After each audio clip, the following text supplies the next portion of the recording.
And welcome to the Nexus for issue 8 of our Ecto build. This is the Ghostbuster Ecto build, issue 8. Now we're doing part 23. So what are the parts that we get? Well, here we go. So we get the rear chassis. We get the fender lines, is what they're called. The arches there, the wheel arches. And the shock absorber bracket and shock absorber for the back wheels. So let's carry on. So once again, we have all our parts lined out really nicely. The parts that we need to build the shock absorber is this section here, and our actual shock absorbers just here, so we can put the other bits aside. Okay, so what we need is AP screws, and I know that I'm using a black table here. I should really get my my mat, and I'll do that in just a second. And what we're going to do is we're going to grab this section. So this is the inside section just here, as you can see. And what we're going to do is we're going to place one just here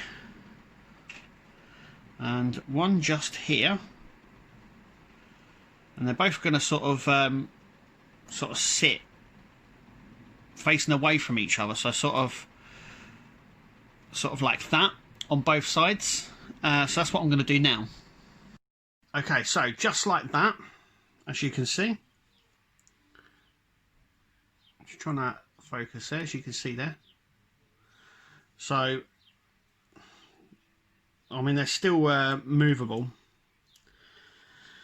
but that's where they are now. Now what we need is our chassis floor, the back bracket of our chassis floor now. So we need it this way, so we need this bit facing upwards, if you know what I mean. So there's like a little lip here, that facing upwards.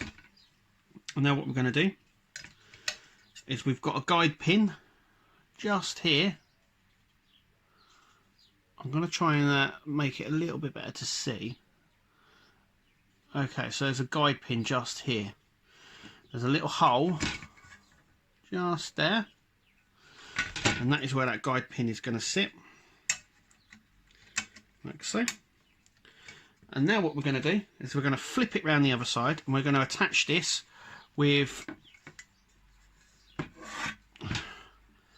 some JP screws just in there. So that's what I'm going to do now. Okay, so that is what it should look like. And what we're going to do is we're just going to push this over. And we're going to grab these. These are, they're called fender lines, or arches, the wheel arches. So they're just going to clip on like that into there, just like so. We're going to use DM screws to secure them in place. So that's what I'm going to do now. Okay, so I have extended the camera up so we can see now, because now what we've got to do is attach this onto here. So we're just going to attach this onto here like so. So it sits on this way, and we're going to use LM screws to attach this on. So that's what I'm going to do right now. Okay, so now I have attached this. Now what we need to do is be very careful and flip it up. Now we need to attach our frame now underneath, like so.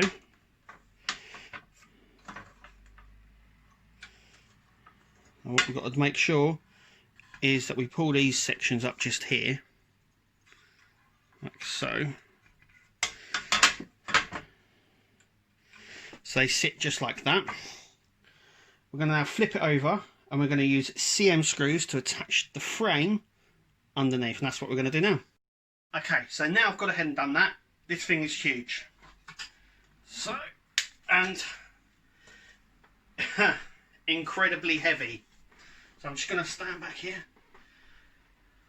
You can sort of see this is so heavy already. But as you can see, it's underneath now. This is, I mean, look at that.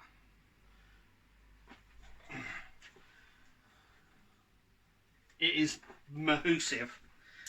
So big. Anyway, that was part 23. Coming up in our next part, part 24, we have the front fenders, or the front wheel arches there, and the radiator to fit. So that's what we're going to be doing in the next video. Anyway, thank you for watching, and we'll see you at the next video.